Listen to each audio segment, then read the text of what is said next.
How's it going, everybody? Tyler Bender here, back with some more League of Legends Worlds 2020 content.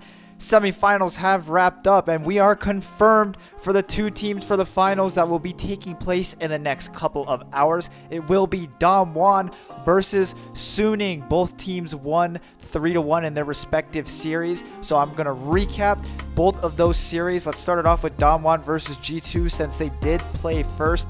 Kind of the expected results. I had Damwon winning 3-2, thinking that G2 might pull a miracle of a game. They were unable to do it. However, Damwon looks super strong going into the series, all right? And G2 looked really strong as well, but there are some obvious flaws in the way that they've been playing throughout Worlds, and teams have kind of exploited it, Suning being one of them. So what were those exploits? It's all off of Caps and Mickey. If Caps is not allowed to play his champs or play the game, and Mickey is focused early, the other team wins very easily. Here's why. Caps is the carry for this team.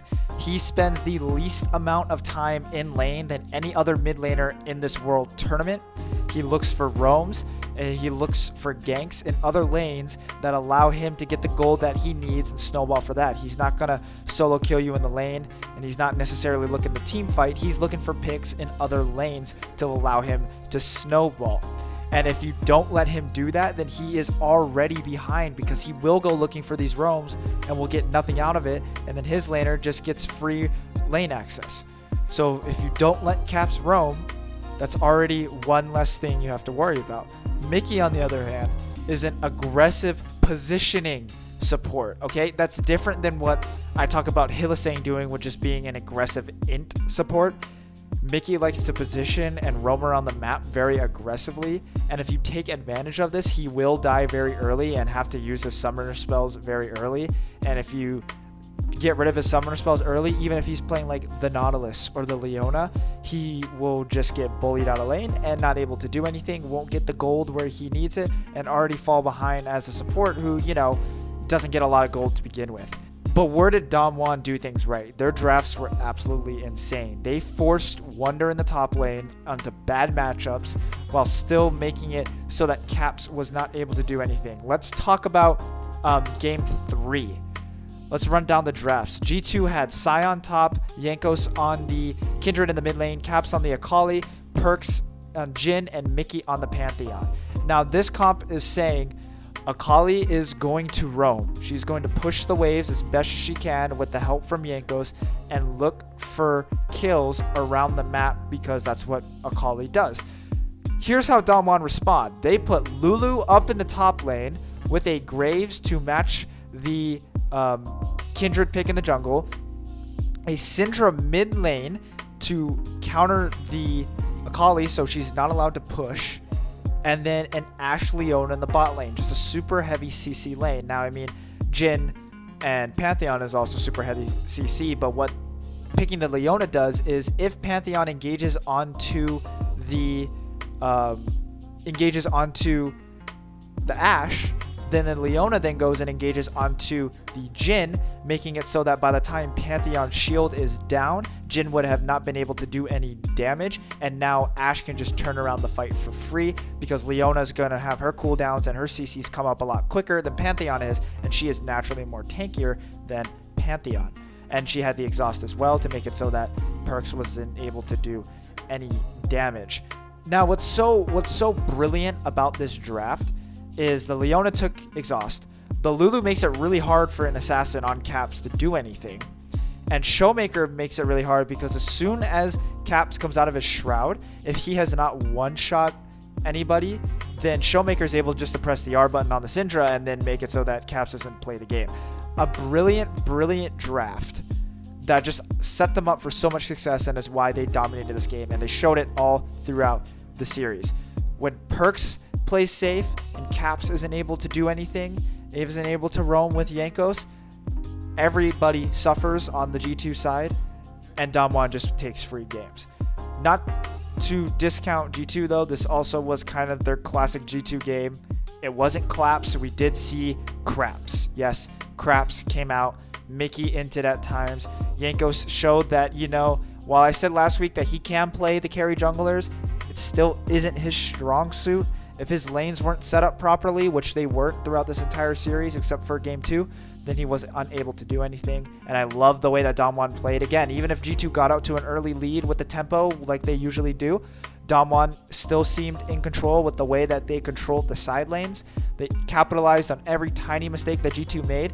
G2 did the same thing. It's just G2 made more mistakes than Damwon did, which is why Damwon was able to come out on top as strongly as they did. Damwon looked to be in a prime position to take this tournament now that Top Esports isn't in it. What the heck?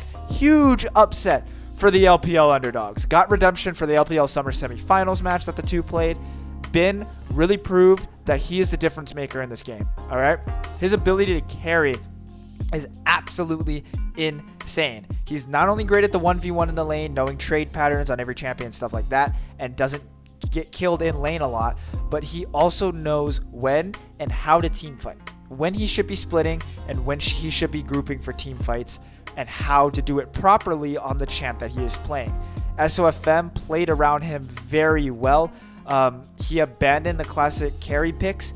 I'll talk about later why he didn't play the carry junglers at all that entire series except for a Kindred one game, to favor the more engaged junglers like the Jarvan to enable Bin and Angel, so they can play their lanes a lot easier. Huang Feng proved that he can take over games even if he's given the resources, even if he's behind. If he's given the right resources in the mid lane and the side lanes with the CS, he is able to come back. He's not as flashy as an AD carry like Jackie Love. You don't see him making the big jump in plays and surviving somehow. But you know what? He gets the job done. Sort of able to enable him so much. So where did Top mess up? They did not set up 369 and Knight to carry. And Karsa was unable to play the carry junglers because they got banned, with Top Esports even banning some of Karsa's pick just so that SOFM couldn't play them.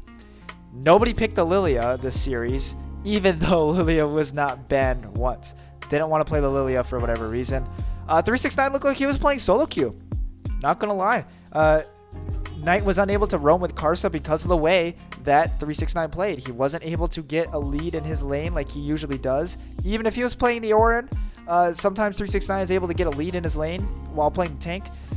Wasn't able to do that. Just did not look comfortable playing against Bin for whatever reason. And because of that, Karsa and Knight suffered. Karsa and Knight weren't able to roam around like they usually wanted to, because 369 didn't have access to the TP roams like he usually does. It's unfortunate, and it really boils down to draft diffs on both sides. Top did not save counter picks correctly for their carries. Usually you want to see Knight and Karsa with the carry, with 369 somehow holding his own up in the top lane and maybe picking a carry pick for him. But because of the way that teams banned out the jungle carries, they were unable to do that. And Knight wasn't put onto the proper carries that he needed to put on, in my opinion. You know, Silas was a big pick that they didn't get him on. They put him on an Echo one game, and yeah, he did get the carry. They put him on the Orianna one game, and yeah, he did a couple games, and he did get kind of fed. Then they put him on Orianna for 3 games, and he wasn't able to really do much with it. You know, I didn't see him on the Silases. Didn't see him on the... we didn't get to see him on the Syndras because they were banned. Every single game, Syndra was not allowed to play the game. It's unfortunate, you know. I would have liked to see Knight on more carry roles, but he wasn't able to get those picks, and because of that, I think that Top Esports really suffered. Both teams didn't really take advantage of flex picks either, except for the River Shen in Game 3 coming out from Suning. Man, what a showing from the River Shen. SOFM really loved it. But both teams really knew what each other's comps were trying to accomplish because they didn't have the because they didn't show the flex picks. They both kind of knew what was going down throughout the drafts, and they drafted accordingly. I just think that Suning played the draft a little bit better and knew how their comp worked and how Top comps work, and they just played around it better than Top was able to do. And you know, if they were able to draft better engaged comps to make sure that Jackie Love and Knight weren't able to play the game, then they came out on top. Because that's not to say that Top didn't also draft good engaged comps. It's just that Suning drafted better ones, and they knew how to execute them a lot better than what Top Esports seemed to do. It's unfortunate to see the favorites go down in such a way. A roster that seemed to be the best in the world and at the top of its game go down in a way that was not expected. But it just goes to show that the LPL is such a strong region. They're looking to three-peat. Not Suning is not looking to three-peat, but the LPL looking to three-peat. IG won in 2018. FPX won it last year. Suning looking to do it this year. But Damwon looking to bring the championship back to the LCK. In the past 2 years, has gone over to China. Korea needs the redemption. So what's to expect? Let's talk about little of the meta picks first. Leona going to be a very contested pick. In the 6 games that she was picked in, she won 4 of them. She was prioritized in every single game. She was either pick or ban in every game. She won 4 of them with the Ezreal, so that might be a lane that we see from Suning because they looked very comfortable on that. Jungle bans might force teams onto more traditional jungle picks like the Lee Sin and the J4 instead of going for the carry picks. It was really weird because it seemed like there was 2 different metas being played. Suning versus Top Game went back to the early Season 10 style where you saw the Jarvans, you saw the Lee Sins, you saw the pick potential junglers and the tank junglers instead of the carry junglers. But the G2 and the Damwon game saw more of the carry junglers. So we might see a handshake on both sides saying, you know what, screw it, no one's allowed to play carry junglers because Canyon and because SOFM are really good. Both teams might not be allowed to play it, and screw it.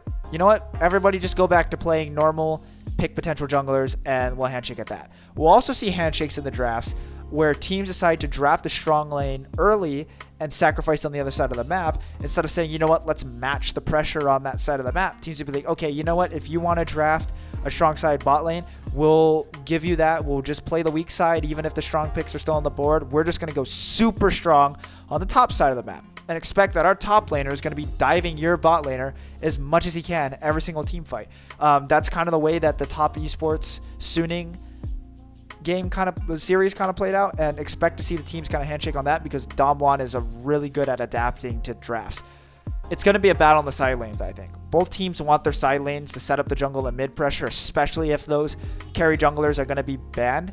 And that's why it kind of sounds reverse. Usually I've been talking about you need the mid prio and you need your jungler to open up and you need to be able to let your mid laner free in a side lane so that the map pressure can get changed. Well, if the junglers are going to get banned out, you need to pick a mid laner who can push at a drop of a hat, and you need to have a top and a bot lane who can set up waves very, very well, either if it's just for a straight gank or for a dive. I think both teams are going to excel at it. Showmaker loves the Syndra, he loves the TF, can play the Sylas if he needs to match a global ultimate, while Angel's good on Ori, the Azir, the Zoe, picks like that, really good at pushing waves and very efficient at ganking. We'll see if teams prioritize that. But if they let the junglers get picked, we might go back to what we saw the G2 Damwon meta, where it's more let the mid laner push out and then we'll work from there. I think Damwon wins the series 3-1. I would give them 3-2, but Damwon's just been looking so dominant that I think that they're going to be able to close out any close game that they play in. Don't get me wrong, it's not going to be free games for either side. It's going to be hard fought banger of a series. Even what looks like the freest wins are going to be hard fought wins on either side. Both teams are going to be playing extra cautious because it is Worlds, while at the same time they're also going to be looking for those big hero plays. Kind of a dichotomy, I know, but it's how everything usually works. You're going to play safe, but if there's a hero play to be made, you're going to risk it all for that hero play. I think that Damwon's just better at doing it. Their macro understanding and forcing teams to play for them is really, really good. They play as a collective 5 very well, and that's why I have Damwon winning. But we don't know, and it's going to be absolutely crazy. I'm going to love every single second of it. I will be live streaming it, so make sure you join in if you're listening to this podcast before the actual Worlds is done. But until that live stream, guys, just expect Damwon to come out 3-1, and I will see you guys then. Have a great day, everybody.